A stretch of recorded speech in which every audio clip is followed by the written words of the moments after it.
много сценаристи на мистериозни, страшни и опасни филми използват книги като основа за сюжетните си линии. Книги, които могат да донесат вреди или да доведат до катастрофални събития. Но колко такива книги реално съществуват? Наистина ли са толкова опасни, колкото ни внушават от големият екран? Докато търсим отговорите на тези въпроси и материали за това видео, останахме зашеметени от огромното количество такива произведения. Това, което открихме, ни накара да настръхнем. Споделяме с вас първата част от най-опасните книги на света.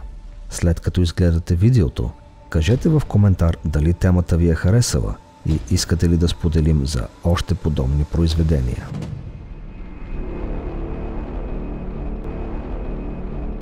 Дело-Меланикон. Книгата на Лусифер. Мистериозната книга Дело-Меланикон е обект на дяволски заговор в романа Деветата порта на Артуро Перес Реверте, екранизиран от Роман Полански през 1999 година.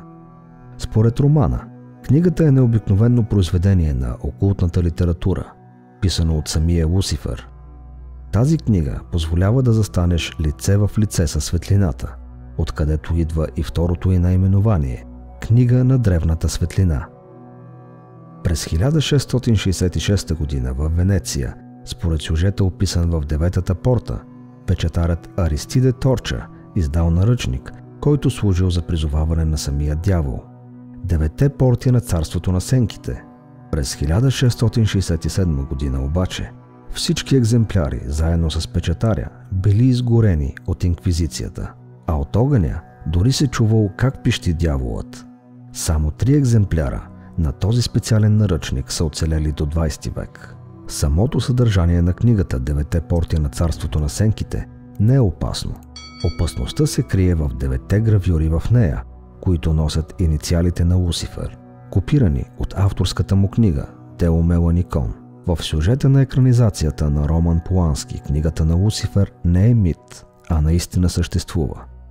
Торча се здобил с нея по неизвестен начин, а гравюрите в издадената от него книга Девете порти на царството на сенките сам прерисувал от Дело-Меланикон. Взети заедно, те представляват сатанински ребус. Вярното тълкуване на оригиналния текст в комбинация с стабилен вътрешен опит могат да призоват лично княза на мрака. За самата книга Дело-Меланикон има следи още от преди 3300 години в папируса от Турис. След това в своите съчинения я споменават също пророк Данаил, Хипократ, Йосиф Флавий, Алберт Магнус и папа Лъв III.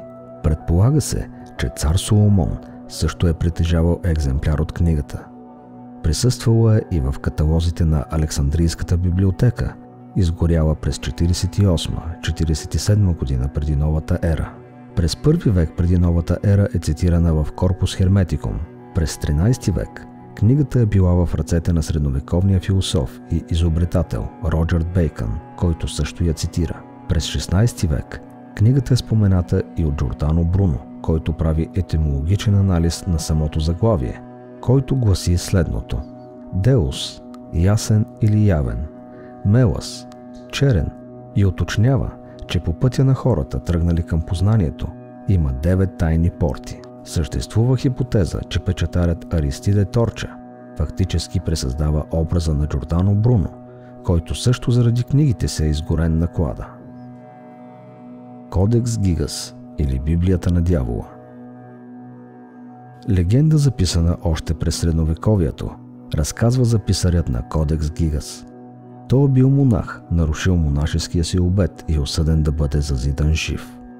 За да избегне това тежко наказание, той обещал да създаде за една нощ книга, която ще прослави манастира завинаги, включвайки в нея цялото човешко познание на света.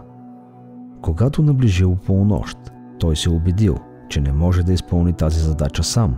Затова отправил специална молитва, адресирана не към Бог, а към падналия ангел Лусифер, с молба да му помогне да завърши книгата в замяна на душата си. Дяволът завършил ръкописа, а монахът добавил в книгата портрет на дявола в знак на благодарност за помощта му. Това бил учелника Херман от Бенедиктянския манастир Подложице, край Хрудим, в Чешката република. Манастирът е разрушен през 15 век по време на Хуситската революция. Записите в кодекса завършват през 1222 година.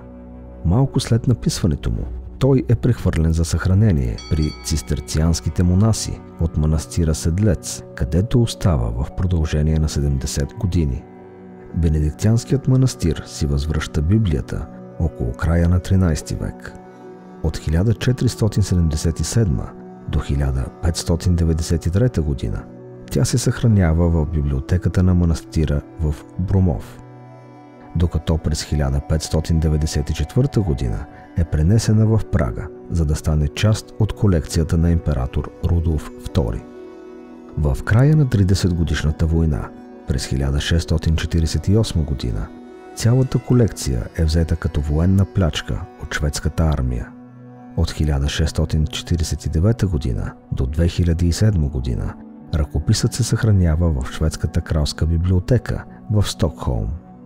Мястото на създаването му е отбелязано с макет в градския музей на Храст. През септември 2007 година, след 359 години, кодексът Гигас се завръща в Прага с заем от Швеция до януари 2008 година и е изложен в Чешката национална библиотека. Документален филм на National Geographic включва интервюта с експерти по ръкописи, които твърдят, че някои доказателства, като например анализ на почерка, показват, че ръкописът е дело на един единствен писар – Херман Инклузив, Херман Учелника. Подвързията на кодекса е от дървени дъски, покрити с кожа, с богато украсени метални предпазители и обков. Дължината му е 92 см, широчината 50 см, а дебелината 22 см. Това го превръща в най-големият известен средновековен ръкопис. Кодекс Гигас тежи 74 кг и 800 грама. Съставен е от 310 листа пергамент, за които се твърди, че са изобретени от кожите на 160 магарета или може би от телешка кожа, като заемат общо 142 квадратни метра. Ръкописът включва илюстрации от червено, синьо, жълто, зелено и златно. Главните букви в началото на разделите в книгата са сложно илюстрирани в няколко цвята, като понякога заемат по-голямата част от страницата. С изключение на портретите на дявола, авторския портрет на Йосиф Флавий и катерица, кацнала на върха на инициал, всички илюминации изобразяват геометрични или растителни форми, а не човешки или животински.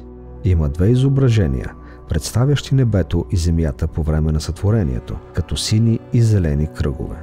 Кодексът има единен вид, тъй като характерът на писането е непроменен през цялото време, без да показва признаци на възраст, болест или настроение от страна на писаря. Това води до убеждението, че цялата книга е написана за много кратко време. Учените изчисляват, че при нормални условия за завършването на книгата биха били необходими повече от 20 години. Първоначално тя съдържа 320 листа, но в последствие 12 от тях са били премахнати. Не е известно кой е премахнал страниците и с каква цел. Дяволската Библия по съдържание е енциклопедия на знаещия християнин. Комбинира несъвместими текстове, които не се срещат никъде другаде в този вид. Библията, древни истории, медицински лекове и магични заклинания. Написаният на латински език сборник действително съдържа най-важните книги за християнството, притежавани през 13 век, и от Бенедиктинския орден, средновековната Библия, Стария и Новия завет, 14 латински текста на знаменитата етимология на Исидор Сивилски, двете книги на Йосиф Флавий, юдейски древности и юдейската война, историческата хроника Белморум на средновековния чешки летописец Козма Парижки, огледало на грешника, сборник с назидателни и знаменителни примерни разкази за проповедници, трактати на различни теми, указания за определянето на Великден, календар с синодик, указания за определянето на празниците на светиите, рецепти и други записки. Наречена е осмото чудо на света. Не напразно, защото дяволски необяснимото в Кодекс Гигас не е едно. Въпросите и мистериите преследват книгата вече над 8 века. Кой я е създал? Как я е създал? Защо я е създал? Но защо Кодекс Гигас е опасна книга? Ако приемем приписването на Светото Писание и Евангелията за напътстване от Божията ръка, Кодексът е напътстван от ръката на дявола. Друг аспект е, че няма друг толкова ценен и пазен манастирски ръкопис, който да скрепява в едно вярата в Бога, легенда за договор с дявола и свещения екзорсизъм, роден в атмосфера на свещенослужители, които са се боели повече от дявола, отколкото от Божието наказание. Най-страшното е, че всеки притежавал книгата се сблъсква с някакво бедствие. Кодекс Гигас донесъл на манастира в Подлажице не прослава, а унищожение. В края на 13 век е в финансов крах, а в хода на религиозните войни през 15 век е разрушен до основи. Случайно или не, книгата отива от черните монаси при секта в Бели Раса, наречена Белите монаси. Но следва отново трагедия. Пазителите на дяволската Библия гинат един след друг. Един авторитетен епископ нарежда на Белите монаси да върнат кодекса на собствениците му. Скоро след това манастирът е обхванат от чума. Смъртоносната епидемия препълва гробището с над 30 000 трупа. Днес манастирът в Седлек е страховит музей, познат като един от най-известните масови гробове в Европа, с скулптури от човешки кости. Некрономикон – воят на среднощните демони. Истинското заглавие на Некрономикон е Ал-Азиф, или в превод Воят на среднощните демони. Написан е 730 година след Христа в Дамаск от Абдул Ал-Хазрет, наричан още Лудият арабин. Направена е от кожата на девици, а текстът е написан с кръв. Лудият арабин е създава, след като живял 2 години в развалините на Вавилон, 5 години изучавал подземията и тайните пещери на египетския Мемфис и още 10 се скитал из арабската пустиня Рут Ал-Кхали. Там бродели духовете и ангелите на смъртта, прекланящи се пред шейтана. Всички чудовищни същества от книгата могат да бъдат призовани с формулите, символите и заклинанията, съдържащи се в самата нея.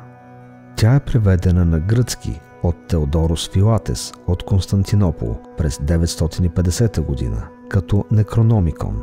Некро – мъртви, номос – обичай. През 1050 година е изгорена от патриарх Михаил, а арабският оригинал изчезва.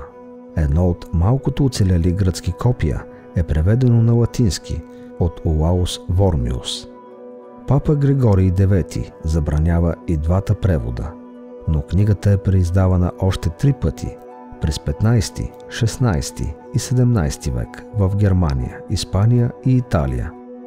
На английски я превежда любимецът на английската кралица Елизабет, великият маг, алхимик и учен Джон Ди, но никога не я издава. Колкото и да се опитват различните религии да унищожат книгата, остават 96 екземпляра, но само 7 от тях могат да отварят врати към други измерения. Твърди се, че до някои от тях са се опитали да се доберат Наполеон, Бисмарк и Хитлер. Има легенди, че Ал-Хазрет е открил в пустинята безименен град, в чиито руини се намира светилище с ръкописи. В тях има сведения за древните, изчезнала раса, произхождаща от човечеството, изплувала от океана и завладяла света. Днес и се кланят тайни общества, култове и магически ордени. 3 авторитетни институции твърдят, че притежават екземпляри от Некрономикон. Британският музей, библиотеката на Харвард и Националната библиотека в Париж. В наши дни книгата е оказала огромно влияние върху музиката, особено на групи като Black Sabbath, Iron Maiden и Metallica. Тя е съставна част от сюжета на повече от 20 компютърни игри, над 20 филма и много книги, между които и тези на Тери Пратчет. Некрономикон е легендарна. Тя винаги е била обгърната от зловещи тайни. Страшните легенди, свързани с книгата на мъртвите, както още я наричат, са познати на човечеството от дълго време. В различни времена книгата е била наричана по различни начини. Ключът към вратата на Ада, книга на злото, книга на мъртвите и прочие.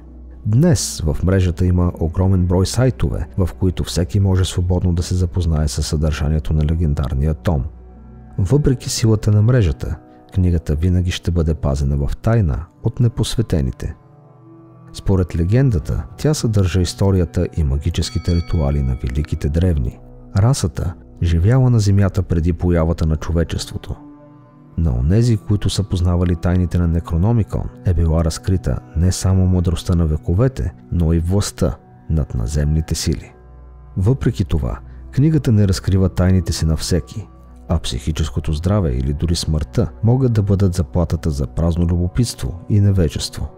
Смята се, че тези ръкописи са способни да отворят портите към паралелни светове. Вратите се отварят и в двете посоки, а в замяна на силата и властта магиосникът рискува да допусне в нашата реалност духове с огромна разрушителна сила. Може би за това Некрономикон е така крита от очите на обикновените хора, за да не може никой да я прочете. Тя обаче не само може да унищожава, но и да открива огромни възможности за осмисляне на други светове, а следователно и за разширяване на съзнанието. Запознати споделят обаче, че човечеството все още не е озряло за този етап. Не е ясно как йеменският скитник е успял да намери пътят към забранения град, където намерил хранилището с ценни ръкописи, съдържащи знанията на древните. Всичко, което Абдул Ал-Хазрет научава от ръкописите на Ирам, той описва в книгата си. Според легендата, Абдул Ал-Хазрет внезапно изчезва от Дамаск, където живял през последните години от живота си и никой никога повече не го видял. Слухове обаче твърдят, че поетът бил разкъсан на парчета направо на улицата от някакво ужасно невидимо чудовище. Какво ли толкова пише в тази книга, ще попитате? Написано е за мрачните тайни на природата, на Земята и Вселената. В книгата са изброени божества, на които са се кланяли древните. Най-важни са били Йог-Сотот и Азатхот. Йог-Сотот е минало, настояще и бъдеще. Той е безкрайността, въздесъщо и всеобхватно същество.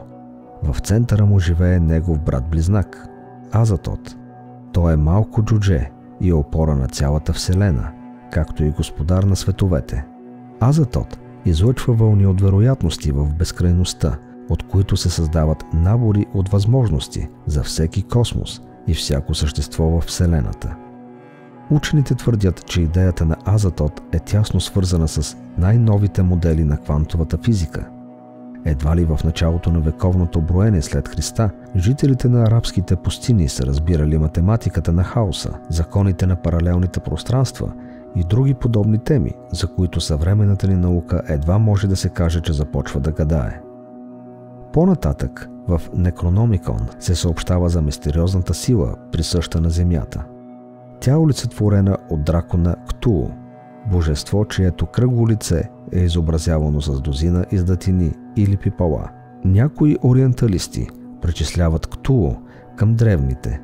Те вярват, че той е бил техен върховен жрец.